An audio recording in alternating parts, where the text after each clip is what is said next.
पेट में लात दई है, बाहर पकड़े और ये फोन कर रही थी तो आगे फोन छुड़ा लेंगे। अगर हम कहें कि प्रधानमंत्री बनने के बाद नरेंद्र मोदी का सबसे बड़ा नारा था बेटी बचाओ बेटी पढ़ाओ, तो शायद ये गलत नहीं होगा। और राजस्थान में नहीं सहेगा राजस्थान कहकर सरकार में आए भजनलाल शर्मा। भारतीय जनता पार्टी की सरकार बनी और कहा गया यहां अब सुशासन का राज होगा।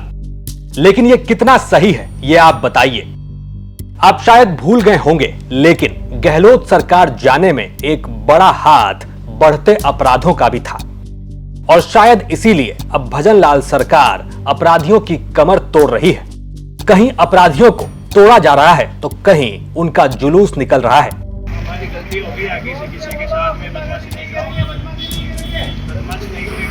लेकिन इसी राजस्थान के एक शहर में एक गांव में दो लड़कियां कोचिंग पढ़कर अपने घर के लिए निकलती हैं। अब इससे पहले कि ये घर पहुंचती, चार लड़के इन्हें छेड़ने लगते हैं। ये लड़कियां विरोध करती हैं, लेकिन विरोध करने पर इनका हाल कुछ ऐसा होता है कि देखकर आपकी रूह कांप जाए। हालांकि गनीमत भी यही रही कि इतना ही हुआ, इससे ज्यादा कुछ नहीं। मैं सुबह पढ़ने जाती थी, इन्होंने सुबह भी पीछा किया था और शाम को हम लोग टहलने जाते थे। हम दोनों बहनी थे और इन्होंने, मैं गाड़ी पे से आई थी, इन्होंने पीछे गाड़ी लगा दी 4 पहिया की। जब उसमें से 2-3 लोग लिख रहे थे और उन्होंने खूब ही मारा हम लोगों को, दोनों बहनों को। पहचान कर लूंगी, नाम मुझे पता है, अब ये नहीं पता मुझे यही नाम है था उनका।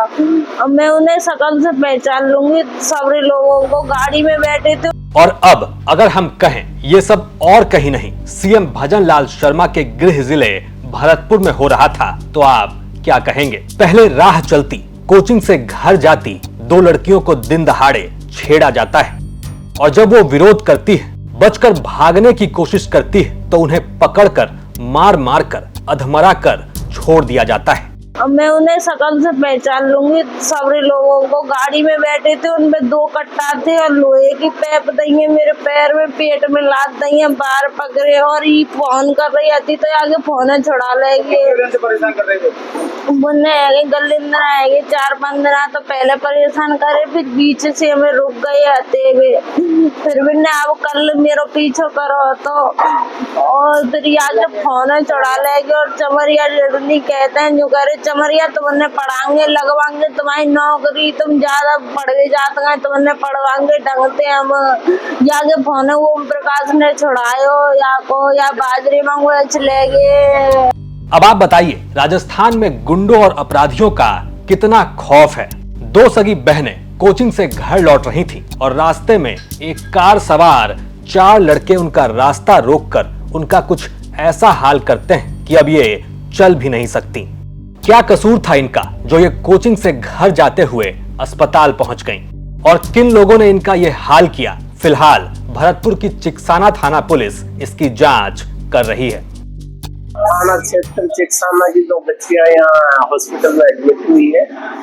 उनकी बेहोशी हालत में बताई जा रही थी। पहले ये सूचना थी, अज्ञात है कि यहाँ हॉस्पिटल में आए तो उसके माँ बाप साथ में है और किसी मारपीट के लिए बता रही है बच्चियां, और उनका ट्रीटमेंट जारी है। रिपोर्ट आने पर अग्रिम कार्रवाई। लड़की क्या बता रही है कि लड़की की छेड़छाड़ कर रही थी? ये चीजें अभी बच्चियां ढंग से हो जाएगी, होश में आ जाएगी, कॉन्शियस हो जाएगी, तब ये सारी चीजें पहुंच जाएगी। अब जांच तो होती रहेगी, लेकिन हद तो तब और हुई जब मालूम हुआ इनका ये हाल करने वाले लड़के हथियारों से लैस थे। पहले छेड़छाड़, फिर अश्लील कमेंट्स और फिर छूने की कोशिश। उसके बाद भी मन नहीं भरा, लड़कियों ने विरोध किया तो इन्हें बंदूक के दम पर डराया गया। न सिर्फ डंडे बल्कि इन्हें रॉड से भी पीटा गया और अधमरा करके फेंक दिया गया। हमारे देश में बलात्कारियों को कितनी और कैसी सजा मिलती है यह आप जानते हैं, लेकिन इस शोषण का दंड क्या होना चाहिए ये भी आप बताइए। फिलहाल आरोपियों की तलाश की जा रही है, लेकिन एक बड़ा सवाल ये भी कि राजस्थान में बेटियां कब तक ये सब सहती रहेंगी और कहां से पूरा होगा पीएम मोदी के बेटी बचाओ बेटी पढ़ाओ का सपना। भरतपुर से यह खबर थी हमारे संवाददाता सुरेश फौजदार की। आप देख रहे थे क्राइम सीन। साथ ही राजस्थान की तमाम खबरों के लिए आप देखते रहिए राजस्थान तक।